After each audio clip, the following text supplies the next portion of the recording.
In the heart of Chicago, tucked between towering skyscrapers and bustling streets, was a gritty gym called Iron Pulse.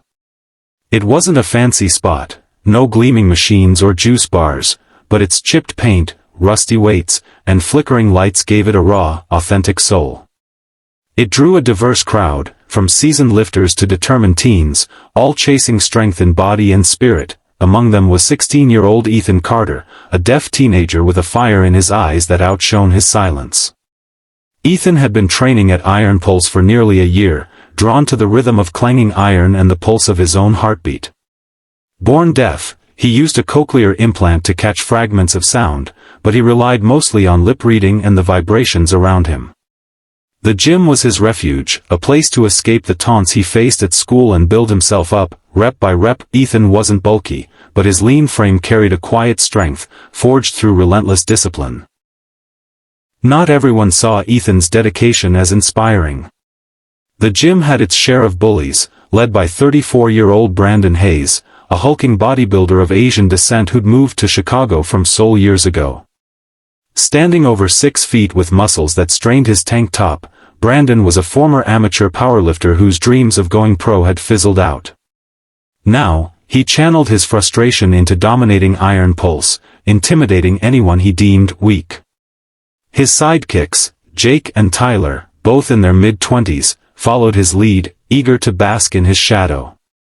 To them, Ethan's silence and focus, along with the visible cochlear implant behind his ear, made him an easy target. One chilly autumn evening, the gym was quieter than usual, with only a dozen lifters scattered across the room. Ethan was grinding through a set of squats, his face etched with concentration as he pushed against the barbell's weight. Sweat dripped from his brow, and the metal groaned. He didn't notice Brandon and his crew approaching until their shadows loomed over the squat rack. "Hey, mute," Brandon said, his voice thick with a faint Korean accent and laced with mockery. "You think you belong here with the big dogs?" Jake and Tyler snickered, leaning against the rack like they owned the place. Ethan, used to brushing off taunts, adjusted his cochlear implant and reset for his next rep, eyes fixed on the mirror.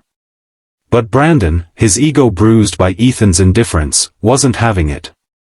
He stepped closer, kicking Ethan's gym bag, sending it skidding across the floor. Ethan's water bottle and towel spilled out, drawing glances from other lifters, who quickly looked away, wary of Brandon's reputation. "Pick it up," Brandon growled, his tone daring Ethan to defy him. Ethan met his personally, jaw tight. He didn't want a fight, but he wasn't about to cower. He bent to grab his bag, but as he did, Brandon swung his meaty hand, delivering a sharp, humiliating slap across Ethan's face. The crack echoed louder than the weights, and Ethan stumbled back, his cheek burning, his cochlear implant jostling slightly. A few lifters froze, but no one stepped in, cowed by Brandon's size and presence. "Stay out of my gym, freak," Brandon sneered, turning away with a smug grin. Jake and Tyler high-fived him, their laughter grating against the silence.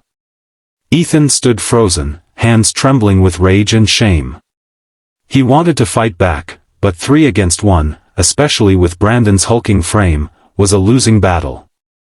Swallowing his pride, he gathered his things and headed for the locker room, determined not to let them see him break. Unseen in the gym's far corner, near the heavy bags, a lone figure had witnessed everything.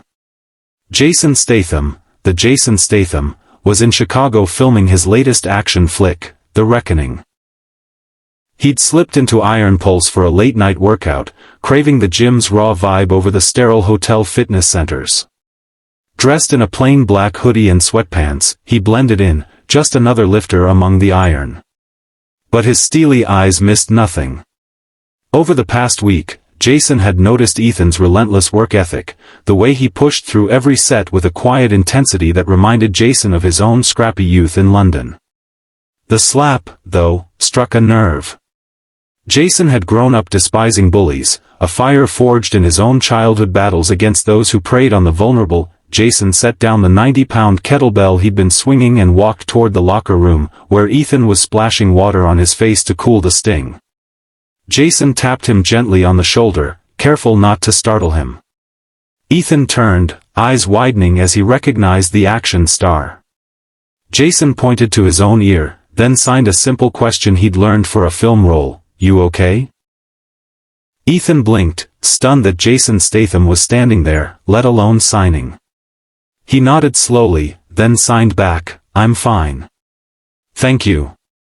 His hands shook, betraying the mix of anger, humiliation, and hope swirling inside him. Jason's jaw clenched as he glanced toward the weight room, where Brandon was now flexing his massive biceps in front of a mirror, laughing with Jake and Tyler. "Stay here," Jason said, his gravelly voice low but firm.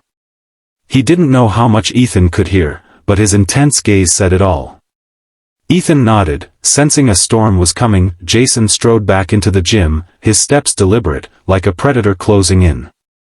The air shifted, and the other lifters fell silent, their conversations trailing off. Brandon noticed Jason approaching and smirked, mistaking him for just another gym bro. At 34, Brandon's chiseled physique and years of lifting gave him confidence, but he didn't know who he was facing. "Got a problem, old man?" Brandon asked, puffing out his chest, his muscles bulging under his tight shirt. Jake and Tyler flanked him, their postures cocky but uneasy. Jason sized him up, his gaze cold and calculating, like he was measuring the distance for a strike. "You think it's fun picking on someone who's just trying to get stronger," he said, his voice slicing through the air. "That kid's got more heart in one rep than you'll ever have in all those muscles." Brandon laughed, but it was forced, his confidence wavering under Jason's unyielding stare. "Who the hell are you? His bodyguard?" "Something like that," Jason replied, his tone icy. He stepped closer, picking up a 100-pound kettlebell from a nearby rack and tossing it effortlessly between his hands, the movement fluid and controlled. The display of strength made Brandon's bravado falter, his eyes narrowing as he realized this wasn't just any challenger. The gym grew deathly quiet, every eye locked on the standoff. "Here's how this works," Jason continued, his voice low and dangerous.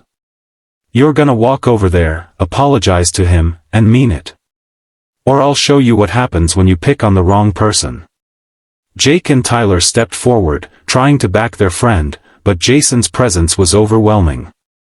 He wasn't just a movie star, he was a former competitive diver, a martial artist, a man who'd earned his toughness through years of discipline and real-world grit. The air crackled with tension, thick enough to choke on. Brandon, too proud to back down in front of his crew, scoffed. "You think you scare me? Bring it, tough guy." That was a mistake.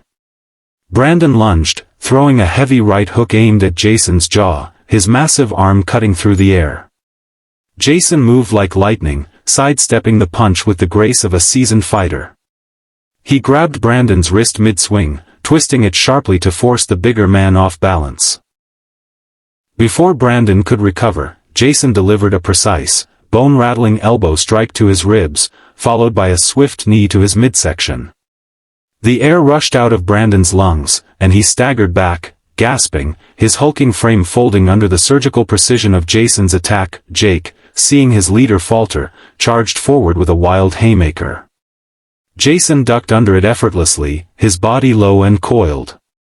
He countered with a rapid combination, a sharp jab to Jake's nose, making him reel, followed by a spinning back kick that caught Jake's thigh, dropping him to one knee with a yelp. Tyler, emboldened by adrenaline, tried to grab Jason from behind, but Jason sensed the movement. He pivoted, breaking free of Tyler's grip with a quick wrist lock, then slammed a palm strike into Tyler's chest, sending him crashing into a nearby weight rack. The clatter of falling dumbbells echoed through the gym, amplifying the chaos. The entire sequence unfolded in under 15 seconds, a whirlwind of controlled violence that left the onlookers stunned. Jason stood calm and centered, barely breathing hard, while Brandon clutched his ribs, Jake nursed a bloody nose, and Tyler scrambled to his feet, wide-eyed. The gym was silent except for the faint hum of the overhead lights. Jason stepped toward Brandon, who was still struggling to breathe, and pulled him to his feet with a grip like iron.